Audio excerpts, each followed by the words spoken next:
Tant qu'on est à parler de la lumière, je vais vous présenter deux autres composants qui sont la photodiode et le phototransistor. Alors, là encore, ce sont des capteurs qui vont réagir en fonction de la quantité de lumière. Photodiode, phototransistor.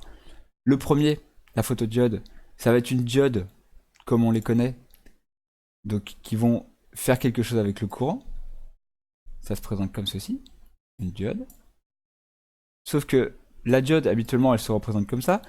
Si vous vous rappelez bien, la diode qui émet de la lumière, donc la LED, elle se présentait comme ceci, avec deux petites flèches vers l'extérieur. Et la photodiode, c'est le contraire. Ça va être, on la symbolise souvent avec un petit éclair, comme ça. Alors mes talents de dessin sont toujours ce qu'ils sont. Un petit éclair, pour dire que c'est la lumière qui va agir sur la diode. Et donc la lumière qui va agir sur la diode, ça fait que, quand on va la brancher, alors je la branche dans un sens ou dans l'autre, c'est pas très grave, on va juste mesurer un courant dans un sens ou dans l'autre. Quand il va y avoir de la lumière qui va la traverser, quand on a de la lumière qui va traverser notre photodiode, ça va lui faire générer un courant électrique. Comme un panneau solaire, c'est exactement le même concept. C'est exactement le même concept que le panneau solaire. Plus on aura de lumière, et plus on aura de courant électrique qui va passer au travers de notre... enfin, qui va être généré par notre photodiode. La photodiode va convertir l'énergie lumineuse en énergie électrique. Donc là, par exemple, quand on a plein à fond du soleil, on a 100 microampères. Alors 100 microampères, c'est pas exceptionnel, mais ça reste quand même un courant. Si vous avez ça sur une surface d'1 mètre carré, ça se cumule et ça commence à faire des ampères un peu plus importants. Ça commence à faire un courant un peu plus important pour alimenter par exemple des objets. Donc on peut s'en servir comme source d'énergie, à condition d'en avoir une surface suffisamment grande, ou là encore, comme capteur de lumière. Si vous avez un courant, si on le fait passer dans une résistance, alors ça nous génère une tension. Alors, petite démonstration. Ma photodiode, ma résistance. Et maintenant, je vais mesurer non plus le courant, mais la tension aux bornes de la résistance. Et comme U égale RI, comme vous le savez par cœur maintenant, ici on va avoir R, donc ça va être ma résistance que j'ai posée dans mon schéma. I, ça va être le courant qui est produit par ma petite cellule photovoltaïque. Et donc, automatiquement, on aura un U qui va être généré. Vous voyez, là, je vais mesurer des millivolts, puisque j'ai une résistance d'1 kΩ. Si je baissais ou augmentais ma résistance, la quantité ici serait différente. Donc voilà. Là, ça nous permet par exemple de mesurer la quantité de lumière qui passe.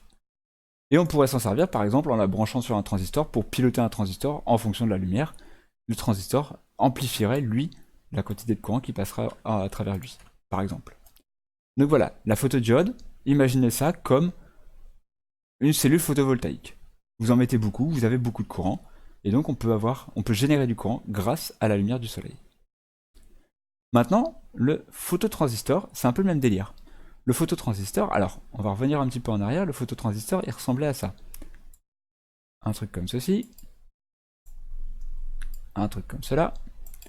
Ici, on était relié à la masse. Ici, on va être par exemple au 5 volts. Hop.